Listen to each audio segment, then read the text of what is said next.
Ernst അക്കാഡമിയുടെ മറ്റൊരു വീഡിയോയിലേക്ക് എല്ലാവർക്കും സ്വാഗതം. എല്ലാവരും അറിഞ്ഞിട്ടുണ്ടായിരിക്കും, അസിസ്റ്റന്റ് ഇലക്ട്രിക്കൽ ഇൻസ്പെക്ടറേറ്റ് എന്ന് പറയുന്ന നോട്ടിഫിക്കേഷൻ റിലീസ് ആയത് ഈ മാസം ജൂൺ 17 റിലീസ് ആയിട്ടുണ്ട്. ഈ ഒരു സെഷൻ കൊണ്ട് നമ്മൾ ഉദ്ദേശിക്കുന്നത് ഒരു സ്റ്റഡി പ്ലാൻ നിങ്ങൾക്ക് സജസ്റ്റ് ചെയ്യാം. എങ്ങനെ പഠിച്ചു തുടങ്ങണം, എങ്ങനെ സിലബസ് കവർ ചെയ്യാൻ സാധിക്കും എന്ന് പറയുന്ന ഒരു ബേസിക് ഐഡിയ പ്രൊവൈഡ് ചെയ്യാൻ വേണ്ടിയുള്ള ഒരു സെഷനാണ് ഈ ഒരു വീഡിയോ കൊണ്ട് ഉദ്ദേശിക്കുന്നത്. Welcome to the video. And before moving on to the study plan, നമുക്ക് നോട്ടിഫിക്കേഷനെ പറ്റിയുള്ള കുറച്ച് കാര്യങ്ങൾ നമുക്കൊന്ന് ഡിസ്കസ് ചെയ്യാം. ഓൾറെഡി നമ്മൾ ഈ ഒരു പോസ്റ്റിനെ പറ്റിയുള്ള അതിന്റെ വേക്കൻസീസിനെ പറ്റിയുള്ള അതിന്റെ പാക്കേജിനെ പറ്റിയുള്ള കാര്യങ്ങളൊക്കെ, ക്വാളിഫിക്കേഷനെ പറ്റിയുള്ള കാര്യങ്ങളൊക്കെ നമ്മൾ ഓൾറെഡി പ്രീവിയസ് വീഡിയോസ് ഒക്കെ ചെയ്തിട്ടുള്ളതാണ്. അത് കാണാത്തവർക്ക് വേണ്ടി ജസ്റ്റ് ഒന്ന് ഞാൻ പറഞ്ഞു തരാം. നമ്മുടെ നോട്ടിഫിക്കേഷൻ റിലീസ് ആയത് 17th ജൂണിനാണ് റിലീസ് ആയത്. You can apply up to 16th July വരെ നിങ്ങൾക്ക് അപ്ലൈ ചെയ്യാൻ പറ്റും. And this purely for electrical students. Electrical കാൻഡിഡേറ്റ്സിന് വേണ്ടി മാത്രമുള്ള ഒരു വേക്കൻസിയാണ് ഇലക്ട്രിക്കൽ ഇൻസ്പെക്ടർ എന്ന് പറയുന്ന vacancy. And category number is 96/2025 ആണ് വരുന്നത്. And space scale is 55 to 100 to 1.15 300 rupees വരെയാണ് പേ സ്കെയിലും വരുന്നത്. ആൻഡ് വേക്കൻസീസ് ആന്റിസിപ്പേറ്റഡ് വേക്കൻസീസ് ആണ് വരുന്നത്. നിങ്ങൾക്ക് ലാസ്റ്റ് വീഡിയോ കണ്ടവർക്കറിയാം, നമുക്ക് 23 ഒരു റാങ്ക് ലിസ്റ്റ് വന്നിട്ടുണ്ട് ഇൻസ്പെക്ടറിന്റെ, അല്ലെ? 23 റാങ്ക് ലിസ്റ്റ് വന്നിട്ടുണ്ട്. ദാറ്റ് വിൽ എക്സ്പയർഡ് ഇൻ 26 ഓഗസ്റ്റിലാണ് എക്സ്പയർഡ് ആവുന്നത്.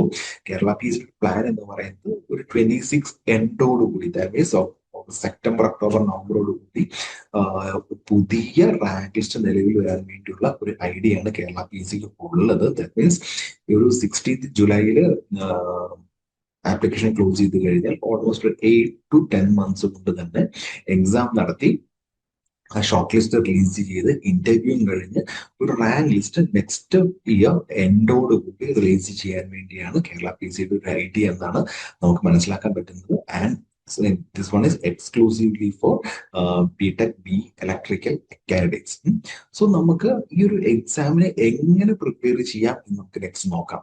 ഇപ്പൊ ലാസ്റ്റ് എക്സാമിന്റെ സിലബസ് നോക്കിയിട്ടുള്ളവർക്ക് അറിയാം, ഇല്ലെങ്കിൽ നമ്മുടെ ലാസ്റ്റ് വീഡിയോ കണ്ടിട്ടുള്ളവർക്ക് അറിയാവുന്നതാണ്. നമുക്ക് 10 മോഡ്യൂൾസ് ആയിരുന്നു ഉണ്ടായിരുന്നത്, അല്ലെ? ഈക്വൽ മാർക്ക് ഷെയർ വരുന്ന 10 മോഡ്യൂൾസ് ആണ് നമുക്ക് ഉണ്ടായിരുന്നത്. പക്ഷെ മോസ്റ്റ് പ്രോബബ്ലി ഈ വർഷത്തോട് കൂടി ഈക്വൽ മാർക്ക് ഷെയർ എന്ന് പറയുന്നത് മാറി പവർ സിസ്റ്റത്തിന് കുറച്ച് കൂടുതൽ, കൺട്രോളിന് കുറച്ച് കൂടുതൽ, മെഷീൻസിന് കുറച്ച് കൂടുതൽ, ഡിജിറ്റലിന് കുറച്ച് കുറയുകയും ട്രാൻസ്ഡ്യൂസേഴ്സിനെ കുറച്ച് കുറയും, അങ്ങനെ വരാൻ സാധ്യത കൂടുതൽ കാണുന്നുണ്ട്. ബട്ട് ഓൾമോസ്റ്റ് കണ്ടന്റുകളെല്ലാം സെയിം തന്നെയായിരിക്കും. പ്രധാനപ്പെട്ട മോഡ്യൂൾസ് എന്ന് പറയുന്നത് electric circuit, magnetic circuit, machines എന്ന് പറയുമ്പോൾ DC machines and AC machines, digital electronics, along with that അനലോഗിന്റെ കുറച്ച് പോർഷൻ കൂടെ വരും. പവർ സിസ്റ്റം നിങ്ങൾക്കറിയാം, ജനറേഷൻ വരുന്നുണ്ട്, ട്രാൻസ്മിഷൻ വരുന്നുണ്ട്, ഡിസ്ട്രിബ്യൂഷൻ വരുന്നുണ്ട്, സ്വിച്ച് ഗിയർ ആൻഡ് പ്രൊട്ടക്ഷൻസും കാര്യങ്ങളൊക്കെ വരുന്നുണ്ട്. ആൻഡ് പവർ ഇലക്ട്രോണിക്സ് വരുന്നുണ്ട്, കൺട്രോൾ സിസ്റ്റം വരുന്നുണ്ട്, measurements and instrumentation, signals and system and transducers and electric utilities. ഇത്തരം കാര്യങ്ങളൊക്കെ ആയിരിക്കും നമുക്ക് കോമൺലി നമ്മുടെ സിലബസിന്റെ ഉള്ളിൽ വരുന്ന കണ്ടന്റുകൾ എന്ന് പറയുന്നത്. പക്ഷെ കുറച്ചുകൂടെ ഡെപ്തിൽ പോകാൻ സാധ്യതയുണ്ട്. അപ്പോൾ കറന്റ്ലി നമുക്ക് PSCയുടെ ഒരു ട്രെൻഡ് അനുസരിച്ചുകൊണ്ട് ഹൈ ക്വാളിറ്റി ഉള്ള നല്ല ഡെപ്ത് നോളജ് ഉണ്ടെങ്കിൽ മാത്രം ട്രാക്ക് ചെയ്യാൻ പറ്റുന്ന ടൈപ്പ് ഓഫ് ക്വസ്റ്റ്യൻസ് ആണ് കറന്റ്ലി PSC ചോദിച്ചുകൊണ്ടിരിക്കുന്നത്. അതുകൊണ്ട് തന്നെ അത്യാവശ്യം നല്ല രീതിയിൽ പഠിച്ചാൽ മാത്രമേ നമുക്ക് ഈ ഒരു എക്സാം നമുക്ക് ക്രാക്ക് ചെയ്യാൻ സാധിക്കത്തുള്ളൂ. അതുകൊണ്ട് തന്നെ ആ ഒരു പോയിന്റ് ഓഫ് വ്യൂ, ഒരു ഗേറ്റ് ലെവലിൽ ഇരുന്ന് പഠിച്ചാൽ മാത്രമാണ് നമുക്കൊരു ഈസി ഒരു വാക്ക് ഓവർ നമുക്ക് ഈ ഒരു എക്സാമിൽ നടക്കുള്ളൂ. ആൻഡ് പ്രീവിയസ്ലി ഒരു എയുടെ ഒരു സിലബസ് ഒക്കെ റിലീസ് ചെയ്തിട്ടുണ്ടായിരുന്നു. അതെന്ന് പറയുന്നത് നമ്മുടെ KTUവിന്റെ സിലബസ് അതേ ഒരു മോഡലിലാണ് PSC സിലബസ് മേക്ക് ചെയ്തത്. അതുകൊണ്ട് തന്നെ ഇപ്പോഴും ഈ നമ്മുടെ ഈ ഒരു എക്സാമിന് PSC മേക്ക് ചെയ്യാൻ പോകുന്ന ഒരു സിലബസ് എന്ന് പറയുന്നത് നമ്മൾ KTUവിൽ പഠിച്ചുകൊണ്ടിരിക്കുന്ന അതേ കണ്ടന്റുകൾ തന്നെയായിരിക്കും ഇതിലും ഉൾപ്പെടുത്താൻ പോകുന്നത്. ദാറ്റ് മീൻസ് നമ്മുടെ സിലബസ് എന്ന് പറയുന്നത് അത്രയും വാസ്റ്റ് ആയിരിക്കും. നമുക്ക് 200-250 ഡേയ്സ് കൊണ്ട് നമുക്ക് കംപ്ലീറ്റ് ചെയ്യാൻ പറ്റുന്ന രീതിയിൽ, അല്ലെങ്കിൽ ഒരു 150 to 200 ഡേയ്സ് കൊണ്ട് തന്നെ നമുക്ക് കംപ്ലീറ്റ് ചെയ്യാൻ പറ്റുന്ന രീതിയിൽ തന്നെയായിരിക്കും വരിക. പക്ഷെ നമ്മളൊരു ഒരു ഒരു മേജർ നമ്മുടെ ടൈം എന്ന് പറയുന്ന ഇൻവെസ്റ്റ്മെന്റ് നമ്മൾ അവിടെ പ്രൊവൈഡ് ചെയ്യേണ്ട കാര്യമുണ്ട്. അപ്പോൾ നമുക്ക് ഇനി എങ്ങനെ പഠിച്ചു തുടങ്ങാം എന്നാണ് നമുക്ക് നെക്സ്റ്റ് നോക്കേണ്ടത്. നമുക്ക് ഫസ്റ്റ്ലി നമ്മൾ ചെയ്യേണ്ടത് നമ്മൾ എപ്പോഴും start with basic subject. Basic ആയിട്ടുള്ള സബ്ജക്ട് നമ്മൾ തുടങ്ങാം. ഞാൻ എപ്പോഴും സജസ്റ്റ് ചെയ്യുന്നത് നെറ്റ്വർക്ക്സും and EMT, electro magnetic theory. നെറ്റ്വർക്ക്സിലും ഇലക്ട്രോ മാഗ്നറ്റിക് തിയറിയിലും നമ്മൾ പഠിച്ചു തുടങ്ങുക. വൺസ് നമ്മൾ അതിൽ എക്സ്പേർട്ട് ആയി കഴിയുകയാണെങ്കിൽ പിന്നീട് വരുന്ന ഒരുപാട് സബ്ജക്റ്റുകൾ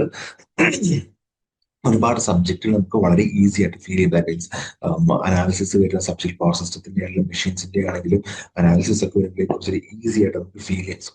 സോ എപ്പോഴും നമ്മൾ ബേസിക്സിൽ തന്നെ സ്റ്റാർട്ട് ചെയ്യുക. നമ്മുടെ നെറ്റ്വർക്ക്സ് സ്റ്റാർട്ട് ചെയ്യുക, ഇലക്ട്രോ മാഗ്നറ്റിക് തിയറി സ്റ്റാർട്ട് ചെയ്യുക, അങ്ങനത്തെ സബ്ജക്റ്റുകൾ സ്റ്റാർട്ട് ചെയ്യുക. അതിനുശേഷം നിങ്ങൾക്ക് ഒരു ഒരു ഡിഫിക്കൽട്ടി അനുസരിച്ച്, നിങ്ങളുടെ കേപ്പബിലിറ്റി അനുസരിച്ച്, നിങ്ങളുടെ ഡിഫിക്കൽട്ടീസ് അനുസരിച്ച് കൊണ്ട് നിങ്ങളുടെ ഒരു ഒരു ഒരു ബുദ്ധി അനുസരിച്ച് കൊണ്ട് സബ്ജക്ട് ചൂസ് ചെയ്യാം. ചിലർക്ക് പവർ സിസ്റ്റം ഡിഫിക്കൽട്ട് ആയിരിക്കും, ചിലർക്ക് മെഷീൻസ് ഡിഫിക്കൽട്ട് ആയിരിക്കും, ചിലർക്ക് കൺട്രോൾ ആയിരിക്കും ഡിഫിക്കൽട്ട്, ചിലർക്ക് പവർ ആയിരിക്കും, പവർ ഇലക്ട്രോണിക്സ് ആയിരിക്കും ഡിഫിക്കൽട്ട്. നിങ്ങൾക്ക് ഏതാണോ ഡിഫിക്കൽട്ട് ആയിട്ടുള്ള സബ്ജക്ട് അത് സ്റ്റാർട്ട് ചെയ്യുക. ഓക്കെ, സമയമെടുത്ത് തന്നെ ഡിഫിക്കൽട്ട് സബ്ജക്ട് കവർ ചെയ്ത് അതിന്റെ ക്വസ്റ്റ്യൻസും കാര്യങ്ങളൊക്കെ റിവൈസ് ചെയ്ത് പ്രോപ്പറായിട്ട് പോവുക. അങ്ങനെ സ്റ്റെപ്പ് ബൈ സ്റ്റെപ്പ് ആയിട്ട് ആദ്യം ബേസിക്സ് കീപ്പ് ചെയ്യുക. ബേസിക്സ് തുടങ്ങിയ ശേഷം മറ്റൊരു സബ്ജക്ട് സ്റ്റാർട്ട് ചെയ്യുക. അതിനുശേഷം അടുത്ത സബ്ജക്ട്, അങ്ങനെ സ്റ്റെപ്പ് ബൈ സ്റ്റെപ്പ് ആയിട്ട് മുന്നോട്ട് കയറി മാത്രമേ നിങ്ങൾക്ക് വരാൻ സാധിക്കുള്ളൂ. ഇല്ലാതെ തുടക്കത്തിലെ വലിയ സബ്ജക്ട് എടുത്ത് ഡിഫിക്കൽട്ട് സബ്ജക്ട് ഒക്കെ എടുത്ത് പോവുകയാണെങ്കിൽ നിങ്ങൾ തന്നെ മനസ്സ് ഭയങ്കരമായിട്ട് മടുത്തു പോകും. ഓക്കെ, അതിന്റെ ഒപ്പം തന്നെ നമ്മൾ പറയുന്ന കാര്യമാണ് try to mix up the subjects. ഇപ്പൊ നിങ്ങളൊരു ഡിഫിക്കൽട്ട് സബ്ജക്ട് എടുക്കുകയാണ്, ഫോർ എക്സാമ്പിൾ പവർ സിസ്റ്റം നിങ്ങൾ എടുക്കുകയാണെന്നുണ്ടെങ്കിൽ അതിന്റെ ഒപ്പം തന്നെ ചെറിയ എന്തെങ്കിലും സബ്ജക്ട്, ട്രാൻസ്ഡ്യൂസേഴ്സോ അല്ലെങ്കിൽ അങ്ങനത്തെ എന്തെങ്കിലും ചെറിയൊരു സബ്ജക്റ്റും കൂടെ പാരലായിട്ട് തന്നെ സ്റ്റാർട്ട് ചെയ്യാൻ ശ്രമിക്കുക. നിങ്ങളിപ്പോ ജനറേഷൻ തുടങ്ങി വെച്ച് ജനറേഷൻ കഴിയുമ്പോഴേക്കും ഒരു ട്രാൻസ്ഡ്യൂസേഴ്സ് എന്ന് പറയുന്ന സബ്ജക്ട് സ്റ്റാർട്ട് ചെയ്യാം. അതൊരു സർട്ടൺ പോർഷൻ കഴിയുമ്പോഴേക്കും again you can go back to power system, then you can do work on transmission. അതിനുശേഷം മറ്റ് ട്രാൻസ്ഡ്യൂസേഴ്സ് എന്ന് പറയുന്ന മോഡ്യൂൾ കണ്ടിന്യൂ ചെയ്യുക. അങ്ങനെ സബ്ജക്ട് വൈസ്ലി മിക്സപ്പ് ചെയ്ത് പഠിക്കുകയാണെന്നുണ്ടെങ്കിൽ നിങ്ങൾക്ക് ഫീൽ ചെയ്യുന്ന ഒരു സ്ട്രെസ് നിങ്ങൾക്ക് ഒഴിവാക്കാൻ സാധിക്കും. ഓക്കെ, സോ ഇതിനകത്ത് എല്ലാം പ്രധാനമായിട്ടും വൈസ് ആയിട്ട് തന്നെ ചൂസ് ചെയ്യണം. ഇപ്പോൾ മെഷീൻസും പവർ സിസ്റ്റം കൂടെ പാരലി എടുക്കുകയാണെന്നുണ്ടെങ്കിൽ നിങ്ങളുടെ തല ഭയങ്കരമായിട്ട് സ്ക്രൂഡപ്പ് ആയിട്ടിരിക്കും. സോ സബ്ജക്ട് വൈസ്ലി ചൂസ് ചെയ്യുക, സബ്ജക്ട് മിക്സപ്പ് ചെയ്ത് പഠിക്കുക.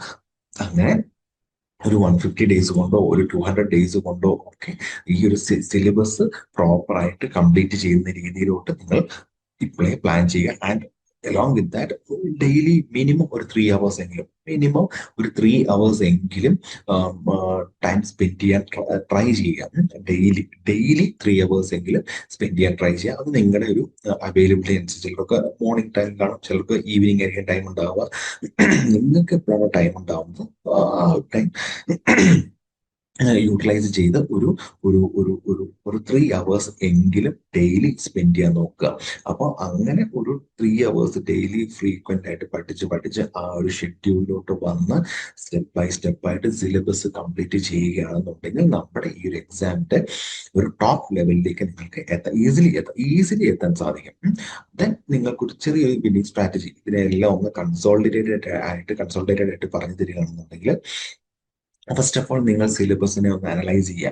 ലാസ്റ്റ് അസിസ്റ്റന്റ് ഇലക്ട്രിക്കൽ ഇൻസ്പെക്ടറിന്റെയോ എയുടെയോ ഓർ AP-യുടെയോ ഏതെങ്കിലും ഒരു സിലബസ് എടുത്തിട്ട് അതിന് ജസ്റ്റ് ഒന്ന് ഇവാലുവേറ്റ് ചെയ്യുക.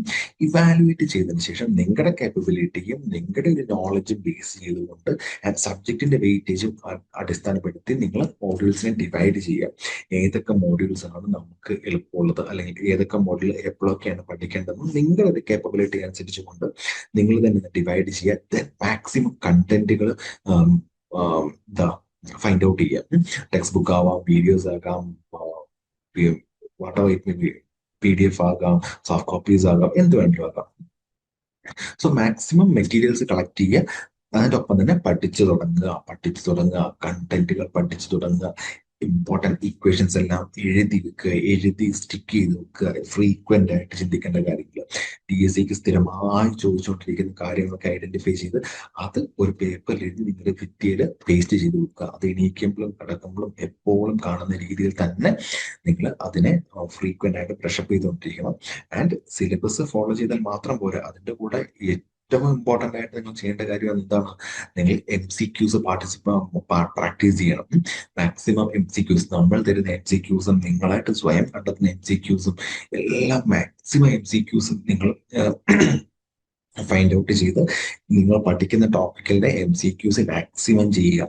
ആൻഡ് ഈ പറയുന്ന രീതിയിൽ ഇതെല്ലാം കൂടെ അസോസിയേറ്റ് ചെയ്ത് പോവുകയാണെന്നുണ്ടെങ്കിൽ അത്യാവശ്യം നല്ല നോളജ് നിങ്ങൾക്ക് കിട്ടും. അതുകൂടെ പറയാൻ വിട്ടുപോയ കാര്യമാണ് മോക്ക് ടെസ്റ്റുകൾ അറ്റൻഡ് ചെയ്യുക. മോക്ക് ടെസ്റ്റുകൾ നമ്മൾ ഏണസ്റ്റ് അക്കാഡമി പ്രൊവൈഡ് ചെയ്യുന്ന മോക്ക് ടെസ്റ്റ് നിങ്ങൾക്ക് എഴുതാം. ഇല്ലാതെ നിങ്ങൾ തന്നെ ഇഷ്ടംപോലെ റിസോഴ്സസ് ഉണ്ടല്ലോ, ഇഷ്ടംപോലെ ക്വസ്റ്റ്യൻ പേപ്പേഴ്സ് നെറ്റിൽ അവൈലബിൾ ആണ്. ഡൗൺലോഡ് ചെയ്യുക, എഴുതുക. നിങ്ങളിപ്പം ഒരു OMR ഷീറ്റ് പ്രിന്റ് എടുത്ത് ആ OMR ഷീറ്റിൽ തന്നെ ബബിൾ ചെയ്ത് ശീലിക്കുക. അങ്ങനെയാകുമ്പോൾ നിങ്ങൾക്ക് എങ്ങനെ നെഗറ്റീവ് മാർക്സ് എലിമിനേറ്റ് ചെയ്യാൻ സാധിക്കും എന്നുള്ള ഐഡിയ നിങ്ങൾക്ക് ലഭിക്കും. സോ ആയിട്ട് ഈ പറയുന്ന പോലെ ബബിൾ ചെയ്ത് ടെസ്റ്റ് എഴുതി നെഗറ്റീവ് എലിമിനേറ്റ് ചെയ്ത് തന്നെ പ്രാക്ടീസ് ചെയ്യുക. ദെൻ ഒരു റിവിഷൻ എന്ന് പറയുന്ന ഒരു ഐഡിയയിലോട്ട് എത്തുക. വീക്ക്ലി വൺസ് എങ്കിലും അല്ലെങ്കിൽ ഒരു മന്ത്ലി ഒരു ത്രൈസോ ടൈം എങ്കിലും റിവൈസ് ചെയ്യുക. പഠിച്ച കാര്യങ്ങളെല്ലാം റിവൈസ് ചെയ്യണം. വീക്ക്ലി വൺസ് ആണ് ഏറ്റവും ഐഡിയൽ കേസ് എന്ന് പറയുന്നത്. വീക്ക്ലി വൺസ് റിവൈസ് ചെയ്ത് ആ ഒരു പോർഷനിൽ നിങ്ങൾ എക്സ്പേർട്ട് ആവുക. മാക്സിമം MCQs ചെയ്യാം, മാക്സിമം ന്യൂമറിക്കൽ പ്രോബ്ലംസ് ചെയ്യാം. അത്യാവശ്യം ലാസ്റ്റ് ടൈമിലൊക്കെ ആണെങ്കിലും ഒരു 50% ചിലപ്പോൾ തന്നെ ന്യൂമറിക്കൽസ് വന്നിട്ടുണ്ടായിരുന്നു. അപ്പൊ മാക്സിമം ന്യൂമറിക്കൽ ക്വസ്റ്റ്യൻസ് നിങ്ങൾ വർക്ക്ഔട്ട് ചെയ്ത് കണ്ടന്റുകൾ ക്ലിയർ ആയിട്ട് ഉണ്ടാക്കി റിവൈസ് ചെയ്ത് അങ്ങനെ ബ്രഷപ്പ് ചെയ്ത് അപ് ടു എക്സാം, സിലബസ് കഴിയുന്നവരെല്ലാം എക്സാം കഴിയുന്നത് വരെ ഈ ഒരു പ്രോസസ്സ് കണ്ടിന്യൂ ചെയ്ത് പൊയ്ക്കൊണ്ടിരിക്കുക. നിങ്ങൾക്ക് എവിടെയാണോ പോയിന്റ് നഷ്ടപ്പെടുന്നത് എന്ന് നിങ്ങൾക്കൊരു ഐഡിയ ഉള്ളത് ആ ഒരു സബ്ജക്റ്റ് തന്നെ കോൺസെൻട്രേറ്റ് ചെയ്ത് ആ ഒരു ടച്ച് വിട്ടു പോകാതെ തന്നെ ഫോക്കസ് ചെയ്തുകൊണ്ടിരിക്കുക. നമ്മൾ സബ്ജക്ട് പ്രൊവൈഡ് ചെയ്യും, നമ്മൾ കണ്ടന്റ് പ്രൊവൈഡ് ചെയ്യും, നമ്മൾ ക്ലാസ്സസ് പ്രൊവൈഡ് ചെയ്യും, നമ്മൾ MCQs പ്രൊവൈഡ് ചെയ്യും, നമ്മൾ മോക്ക് ടെസ്റ്റുകൾ പ്രൊവൈഡ് ചെയ്യും.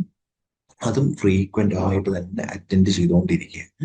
അങ്ങനെ ഈ ഒരു കണ്ടിന്യൂസ് ആയിട്ട് നമ്മൾ ട്രൈ ചെയ്യുകയാണെങ്കിൽ ഡെഫിനറ്റ്ലി നമുക്ക് ഈ ഒരു ടോപ്പ് ലെവലിലേക്ക് നമുക്ക് എത്താൻ സാധിക്കും. റാങ്ക് ലിസ്റ്റിൽ കയറുകയല്ല, റാങ്ക് ലിസ്റ്റിൽ ടോപ്പിലെത്താനാണ് നമ്മൾ കോമ്പീറ്റ് ചെയ്യേണ്ടത്, അല്ലെ? അപ്പൊ ആ ഒരു ടോപ്പിലോട്ട് എത്തണം എന്നുണ്ടെങ്കിൽ ഈ പറയുന്ന പ്രോസസ് ഒക്കെ സ്ട്രിക്ട്ലി ഫോളോ ചെയ്ത് നമ്മളൊരു സെൽഫ് മോട്ടിവേറ്റഡ് ആയിട്ട് ചെയ്തുകൊണ്ടിരുന്നാൽ മാത്രമേ നമുക്ക് പോസിബിൾ ആവുള്ളൂ. ഓക്കെ, സോ ഈ ഒരു രീതിയിൽ നിങ്ങൾക്ക് ഒരു 150 ഡേയ്സിന്റെ ഒരു ചാർട്ട് ചെയ്തിട്ട് ഈ 150 ഡേയ്സിനുള്ളിൽ സിലബസ് തീരുമെന്നുള്ള ആ ഒരു ലക്ഷ്യത്തോടു കൂടി നിങ്ങൾ മുന്നോട്ട് പോവുകയാണെങ്കിൽ ഡെഫിനറ്റ്ലി നിങ്ങൾക്ക് ഈസി ആയിട്ട് ക്രാക്ക് ചെയ്യാൻ സാധിക്കും. സോ കുറച്ച് റെഫറൻസും കൂടെ ഞാൻ നിങ്ങൾക്ക് പ്രൊവൈഡ് ചെയ്യാം. ഇപ്പൊ JB ഗുപ്തയുടെ ഒരു ഒബ്ജക്റ്റീവ്സിന്റെ ഒരു ടെക്സ്റ്റ് ബുക്ക് ഉണ്ട്, അത് നല്ലതാണ്. ആൻഡ് ചാർട്ട് പബ്ലിക്കേഷൻസിന്റെ ഒബ്ജക്റ്റീവ് ടെക്സ്റ്റുകൾ അവൈലബിൾ ആണ്. ഇത് രണ്ടുമാണ് നമുക്ക് എനിക്ക് പേഴ്സണലി സജസ്റ്റ് ചെയ്യാൻ പറ്റുന്ന. ആൻഡ് അലോങ് വിത്ത് ദാറ്റ് നമ്മുടെ ഏണസ്റ്റ് അക്കാഡമി അല്ലെങ്കിൽ ബിഗ് ലേണിംഗ് അക്കാഡമി നമ്മൾ പ്രൊവൈഡ് ചെയ്യുന്ന MCQs കാണും, മോക്ക് ടെസ്റ്റുകളുണ്ട്, എല്ലാം നമ്മൾ പ്രൊവൈഡ് ചെയ്യുന്നുണ്ട്. അതും നിങ്ങൾ ഫ്രീക്വന്റ് ചെയ്ത് നോക്കുക. നിങ്ങളും കുറച്ച് ക്വസ്റ്റ്യൻസും MCQസും എക്സാംസും ഒക്കെ ട്രൈ ചെയ്യുക. സോ ഡെഫിനറ്റ്ലി ഇങ്ങനെ ഫോളോ ചെയ്യുകയാണെന്നുണ്ടെങ്കിൽ നിങ്ങൾക്ക് ഈ ഒരു എക്സാം നല്ല രീതിയിൽ ക്രാക്ക് ചെയ്യാനും നല്ലൊരു റാങ്ക് ലിസ്റ്റിൽ നേടാനും ഈ പറയുന്ന വേക്കൻസിയിൽ നിങ്ങളെ റിക്രൂട്ട് ചെയ്യാനുമുള്ള ഹൈ പ്രോബിലിറ്റി ആണ് ഉള്ളതെന്ന് എന്നാണ് എനിക്ക് നിങ്ങളുടെ അടുത്ത് പറയാനുള്ളത്. നല്ലൊരു ഓപ്പർച്യൂണിറ്റിയാണ് because it's purely for electrical students, അല്ലെ? വേറൊരു കോമ്പറ്റീറ്റേഴ്സും ഇല്ല, പ്യോർലി ഫോർ ഇലക്ട്രിക്കൽ സ്റ്റുഡൻസ്. ഏകദേശം നമുക്കൊരു 12,000 to 15,000 കാൻഡിഡേറ്റ്സിനെ നമുക്ക് എക്സ്പെക്ട് ചെയ്യാം. അത്രത്തോളം കാൻഡിഡേറ്റ്സ് ആണ് നമുക്കുള്ളത്. റിക്രൂട്ട്മെന്റ് ഒരു 50, 60, 70 വേക്കൻസീസിലോട്ടായിരിക്കും റിക്രൂട്ട്മെന്റ് വരുന്നത്. അത്രത്തോളം ടൈറ്റ് ആയിരിക്കും കോമ്പറ്റീഷൻ വരുന്നത്. ഈ 12,000 15,000 കാൻഡിഡേറ്റ്സിൽ ഒരു 1,500 അല്ലെങ്കിൽ 2,000 കാൻഡിഡേറ്റ്സ് ആയിരിക്കും പഠിച്ചിട്ട് എഴുതുന്നത്.